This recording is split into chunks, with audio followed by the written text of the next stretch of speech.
y a des moments dans une vie où la réalité ne laisse aucune place au doute. Tu regardes ta situation en face et tu comprends immédiatement, il n'y a rien, pas une impression, pas une phase passagère, juste un vide concret. Le manque d'argent est souvent résumé à des chiffres, mais en réalité, ce n'est pas seulement une question financière. C'est une expérience intérieure, une pression silencieuse qui affecte la manière dont tu te vois, dont tu te comportes et dont tu interagis avec le monde. Quand tu traverses cette période, tu apprends très vite à faire semblant. Semblant que tout va bien, semblant que tu gères, semblant que tu es en contrôle. Mais intérieurement, c'est différent. Tu observes, tu encaisses, tu t'adaptes, tu remarques les regards, pas forcément violents, mais suffisamment présents pour te rappeler ta position. Tu ressens certaines formes d'humiliation, souvent discrètes, que tu es obligé d'accepter sans réagir, non pas par choix, mais par nécessité. Avec le temps, tu développes un réflexe, te taire, parce que quand tu n'as rien, tu comprends que parler ne change pas ta situation. Cette expérience crée une forme de douleur particulière, une douleur difficile à expliquer à quelqu'un qui ne l'a jamais vécue. Ce n'est pas uniquement la frustration du manque, c'est un mélange de fatigue mentale, de pression constante et d'incertitude. Tu veux avancer, mais tu ne sais pas toujours comment. Tu vois d'autres personnes progresser, construire, réussir. Et toi, tu as parfois l'impression de lutter uniquement pour rester à flot. Dans ces moments-là, tu ressens beaucoup de choses, mais tu en exprimes très peu. Tu gardes pour toi, tu encaisses, tu continues. Et malgré tout cela, une leçon finit par s'imposer. Si tu ne prends pas la responsabilité de changer ta situation, personne ne le fera à ta place. Ce constat peut sembler dur, mais il est fondamental. Il marque un point de bascule, parce qu'à partir de ce moment, tu n'attends plus. Tu observes différemment, tu réfléchis différemment. Et surtout, tu commences à comprendre quelque chose d'essentiel. Ce que tu vis actuellement n'est pas seulement une épreuve, c'est un processus. Chaque difficulté, chaque moment de doute, chaque situation inconfortable participe à la construction d'une forme de force intérieure. Une force que peu de personnes développent sans passer par là. Si tu es dans cette situation aujourd'hui, il est important de le comprendre clairement. Ce que tu ressens peut devenir un avantage, à condition de ne pas fuir cette réalité, mais de l'utiliser. La pauvreté n'est pas toujours visible. Contrairement aux idées reçues, elle ne se manifeste pas uniquement par des vêtements usés ou une absence totale de ressources.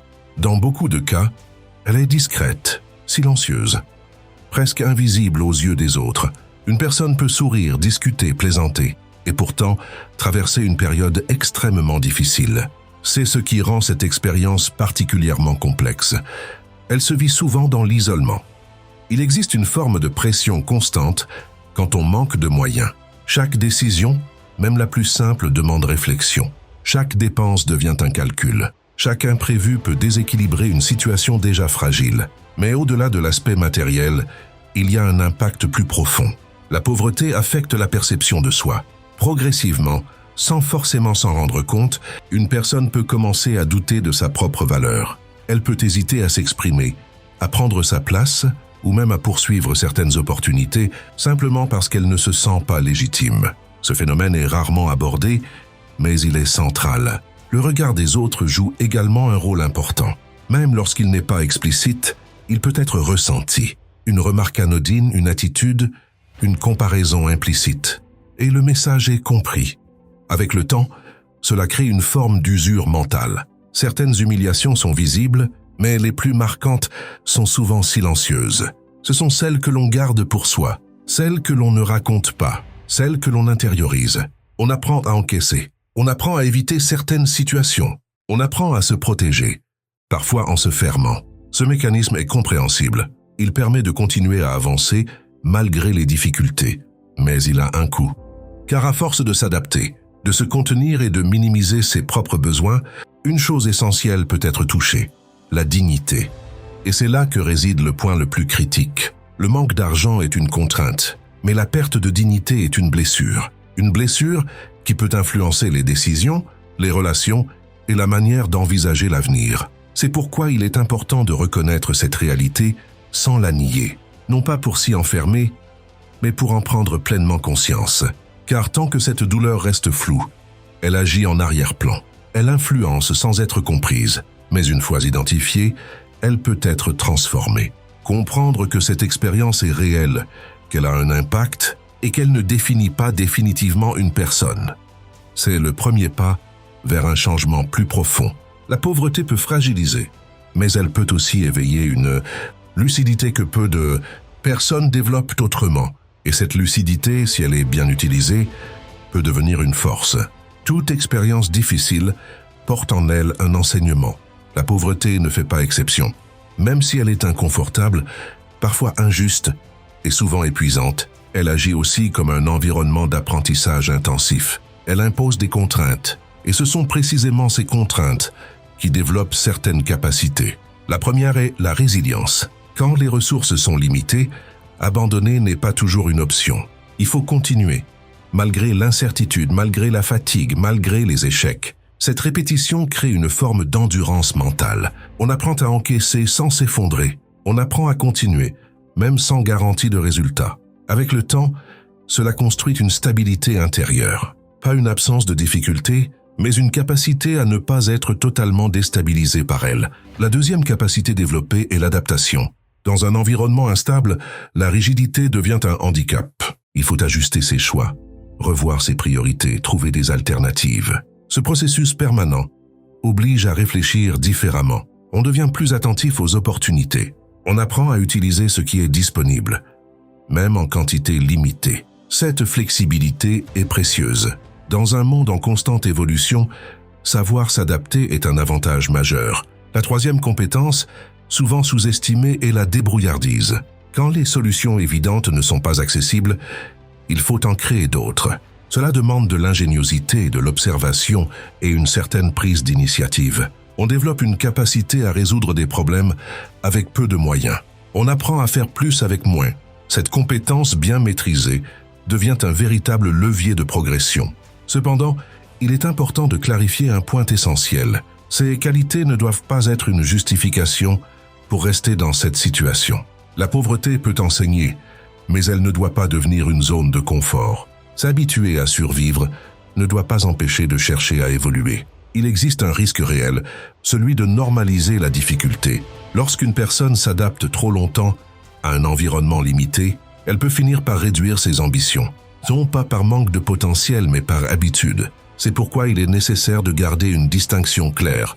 La pauvreté est une école, mais elle n'est pas une destination. Les compétences développées dans cette phase doivent servir à construire une étape suivante. Elles sont des outils, pas une finalité. Comprendre cela change la perspective. Au lieu de subir uniquement la situation, il devient possible d'en extraire des éléments utiles. Au lieu de se définir par le manque, il devient possible de se définir par ce que l'on développe malgré ce manque. Cette transition mentale est essentielle. Elle permet de passer d'une posture passive à une posture active. Et c'est souvent à ce moment-là que quelque chose commence à évoluer. Il existe un moment précis dans toute transformation, un moment qui ne ressemble pas forcément à ce que l'on imagine. Ce n'est pas toujours spectaculaire, ce n'est pas toujours visible, mais intérieurement quelque chose change. Avant ce moment, la personne subit, elle s'adapte, elle encaisse, elle essaie de faire au mieux avec ce qu'elle a, elle espère parfois que la situation s'améliore d'elle-même. Puis, progressivement, une accumulation se crée. Les frustrations s'additionnent, les échecs se répètent, les efforts semblent insuffisants. Et un jour, sans prévenir, une limite est atteinte. Ce n'est pas une explosion émotionnelle incontrôlée. C'est souvent plus calme que ça. C'est une décision claire, presque froide. Refuser de continuer de cette manière. À partir de cet instant, la perception change. La situation extérieure peut être exactement la même, mais la manière de la voir est différente. La personne ne se demande plus uniquement « pourquoi moi ?». Elle commence à se demander « qu'est-ce que je peux faire maintenant ?» Ce basculement est fondamental, parce qu'il marque le passage d'une posture passive à une posture active. Il ne garantit pas un résultat immédiat, mais il change la direction. À partir de là, certaines choses deviennent plus claires. Les excuses perdent de leur poids, non pas parce que les difficultés disparaissent, mais parce qu'elles ne sont plus utilisées pour justifier l'inaction.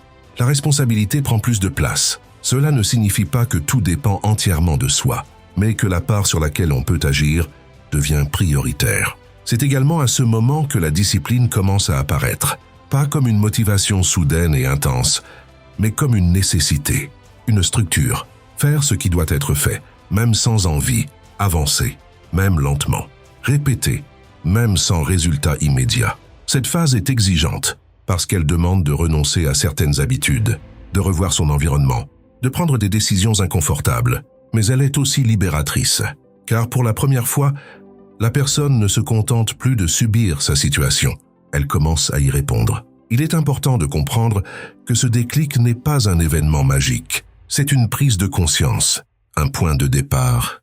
Et surtout, il doit être suivi d'action. Sans cela, il reste une simple intention. Mais lorsqu'il est accompagné de changements concrets, même petits, même progressifs, il devient le début d'un processus réel. Un processus qui, avec le temps, peut transformer une trajectoire entière. Ce moment, chacun peut le vivre. Et lorsqu'il arrive, il ne faut pas l'ignorer, parce que c'est souvent à cet instant précis que tout devient possible. Après le déclic vient une étape plus intime, moins visible, mais plus engageante. C'est le moment où la réflexion devient un engagement personnel. Un engagement qui ne dépend plus des circonstances, ni de la vie des autres. Une promesse. Cette promesse ne se fait pas devant un public. Elle ne cherche pas à impressionner. Elle se construit dans le silence. Souvent, elle naît d'un mélange de fatigue et de lucidité. La fatigue de répéter les mêmes cycles. La lucidité de comprendre que rien ne changera sans une décision claire. À ce stade, la personne ne cherche plus seulement à s'en sortir. Elle refuse de redevenir celle qu'elle était dans cette période. Ce refus est important. Il ne s'agit pas de renier le passé, mais de ne plus accepter certaines versions de soi. Celle qui subit sans agir, celle qui doute sans essayer, celle qui attend sans décider. La promesse consiste à tracer une ligne mentale. Avant, certaines choses étaient tolérées. Après, elles ne le sont plus. Ce changement n'est pas toujours visible immédiatement. Il n'y a pas forcément de transformation extérieure rapide, mais intérieurement, la position est différente. Les décisions deviennent plus cohérentes. Les priorités se clarifient. Le temps est utilisé autrement.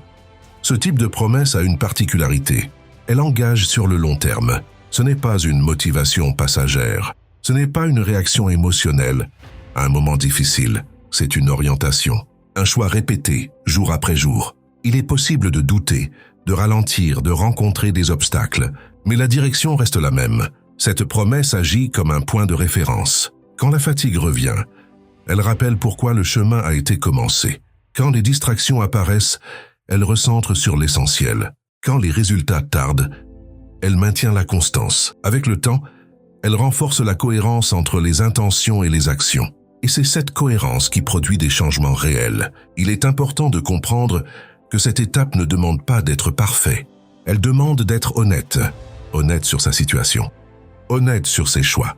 Honnête sur l'effort nécessaire. La promesse n'est pas une garantie de réussite immédiate, mais elle est une condition nécessaire à toute progression durable. Sans elle, les efforts restent dispersés. Avec elle, ils s'alignent. Et lorsque les efforts s'alignent sur une décision claire, les résultats finissent tôt par suivre. Une fois la promesse faite, une réalité s'impose rapidement. Rien ne change immédiatement. L'environnement est le même. Les difficultés sont toujours présentes. Les résultats, eux, ne sont pas encore visibles. C'est à ce moment précis que la majorité des personnes abandonnent, parce que l'écart entre l'effort fourni et les résultats obtenus peut sembler décourageant, parce que personne ne remarque les changements en cours, parce que les progrès sont lents, parfois imperceptibles. C'est ici que commence la discipline dans l'ombre. Cette discipline n'a rien de spectaculaire. Elle ne se montre pas.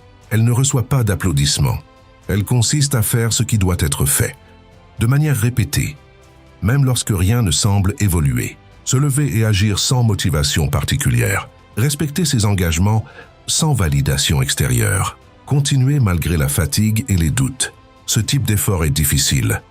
Non pas parce qu'il est techniquement complexe, mais parce qu'il est mentalement exigeant. Il demande de fonctionner sans récompense immédiate. Dans cette phase, la solitude est fréquente. Peu de personnes comprennent réellement ce que tu construis. Certaines peuvent même remettre en question tes choix. D'autres ne remarquent tout simplement rien. C'est normal. La progression réelle est souvent silencieuse au début. Les changements se produisent d'abord à l'intérieur. Dans la manière de penser, dans la gestion du temps, dans la capacité à rester constant. Ce travail invisible est fondamental, car il crée des bases solides. Sans cette phase, les résultats, même s'ils apparaissent, restent instables. Avec elles, ils deviennent durables. Il est également important de comprendre que la discipline ne signifie pas rigidité absolue. Il peut y avoir des jours moins productifs, des erreurs, des moments de ralentissement. Mais ce qui compte, c'est la continuité. Revenir au processus, reprendre même après une interruption, maintenir la direction. Avec le temps, cette répétition produit un effet cumulatif. Les petites actions, insignifiantes prises séparément, finissent par créer une différence notable. Les habitudes se renforcent. L'effort devient plus naturel. Et surtout, une chose change profondément, la confiance en soi. Non pas une confiance basée sur des paroles ou des intentions, mais une confiance construite sur des actions répétées. Tu sais que tu peux compter sur toi-même. Tu sais que même dans les moments difficiles, tu continues. C'est ce type de confiance qui rend une personne difficile à arrêter, parce qu'elle ne dépend plus des circonstances extérieures. Elle repose sur un comportement stable. La discipline dans l'ombre ne donne pas de résultats immédiats, mais elle prépare des résultats visibles. Et lorsque ces résultats apparaissent, ils semblent soudains pour les autres. En réalité, ils sont le produit d'un travail constant que personne n'a vu. Avec le temps, la discipline produit un changement moins visible, mais profondément déterminant. Le comportement devient plus stable. Les réactions deviennent plus contrôlées. Les émotions, sans disparaître, prennent moins de place dans les décisions. C'est une évolution progressive. Au début, les difficultés provoquent des réactions immédiates. Frustration, colère, découragement. Ces réactions sont naturelles, mais elles peuvent perturber la trajectoire. Puis, à force d'expérience, une distance se crée. La personne commence à observer avant de réagir. Elle prend le temps d'analyser. Elle comprend que toutes les situations ne nécessitent pas une réponse émotionnelle. Ce recul change beaucoup de choses. Il permet de conserver de l'énergie. Il évite des erreurs impulsives. Il favorise des décisions plus cohérentes. C'est à ce moment qu'apparaît une qualité souvent mal comprise, le calme. Ce calme n'est pas une absence de pression. Ce n'est pas non plus une forme de passivité. C'est une maîtrise, la capacité à rester lucide dans des situations tendues. La capacité à ne pas se laisser emporter par des émotions immédiates. La capacité à continuer à avancer même lorsque l'environnement devient instable. Historiquement, certaines philosophies ont mis en avant cette approche. Le stoïcisme, par exemple, insiste sur la distinction entre ce qui dépend de nous et ce qui ne dépend pas de nous. Comprendre cette différence permet de concentrer son énergie de manière efficace. Chercher à contrôler ce qui échappe à notre influence crée de la frustration. Se concentrer sur ses propres actions permet de progresser. Dans cette logique, le calme devient un avantage stratégique. Une personne qui ne réagit pas impulsivement observe mieux. Une personne qui observe mieux comprend plus vite. Et une personne qui comprend plus vite agit plus efficacement. C'est pour cette raison que les individus les plus solides mentalement ne sont pas forcément les plus bruyants. Ils n'ont pas besoin de prouver en permanence. Ils n'ont pas besoin de réagir à chaque provocation. Ils avancent de manière constante, sans agitation inutile. Ce type de comportement peut être perçu comme de la distance ou du détachement. En réalité, il s'agit d'une forme de concentration. L'énergie n'est pas dispersée. Elle est dirigée vers des objectifs précis. Il est important de noter que ce calme se construit. Il ne s'agit pas d'une qualité innée réservée à certains. Il résulte d'un travail. Apprendre à gérer ses réactions, accepter certaines situations et rester aligné avec ses décisions. Avec le temps, cette maîtrise renforce la stabilité intérieure. Et cette stabilité rend une personne difficile à perturber. Dans un environnement où beaucoup réagissent rapidement et émotionnellement, celui qui reste lucide prend un avantage. Non pas parce qu'il est supérieur, mais parce qu'il est plus constant. Le calme des personnes dites dangereuses ne vient pas d'une absence de difficultés. Il vient de leur capacité à ne pas se laisser contrôler par ces difficultés. Après la discipline, après le contrôle, une transformation plus profonde s'installe. Elle n'est pas immédiatement visible de l'extérieur, mais elle change la manière d'aborder la vie. La personne ne cherche plus seulement à s'en sortir, elle commence à construire. Cette différence est essentielle. S'en sortir implique de quitter une situation difficile. Construire implique de créer quelque chose de durable. À ce stade, la vision évolue. Les décisions ne sont plus uniquement guidées par l'urgence, mais par le long terme. Les efforts ne sont plus ponctuels, mais organisés. Le temps devient une ressource à gérer avec intention. Ce changement de perspective modifie la manière de travailler. Les actions deviennent plus ciblées, les priorités sont mieux définies, les distractions perdent de leur importance. Il ne s'agit pas de faire plus, mais de faire mieux. La constance prend une place centrale. Contrairement à la motivation qui varie, la constance repose sur des habitudes. Elle permet d'avancer même lorsque l'envie diminue. C'est cette régularité qui produit des résultats. Pas immédiatement, mais progressivement. Il est important de comprendre que devenir inarrêtable ne signifie pas ne jamais rencontrer d'obstacles. Les difficultés continuent d'exister. Les erreurs aussi. La différence se situe dans la manière d'y répondre. L'échec n'est plus interprété comme une fin. Il devient une information, un retour sur ce qui fonctionne et ce qui doit être ajusté. Cette approche permet de continuer à avancer, sans être bloqué par des résultats négatifs ponctuels. Elle renforce également une autre qualité, la patience. Construire quelque chose de solide demande du temps. Accepter ce délai permet d'éviter des décisions précipitées. Avec le temps, les efforts accumulés produisent des effets visibles. Ce qui était difficile devient plus accessible. Ce qui demandait un effort important devient une habitude. Et surtout, une certitude se développe. La progression est possible.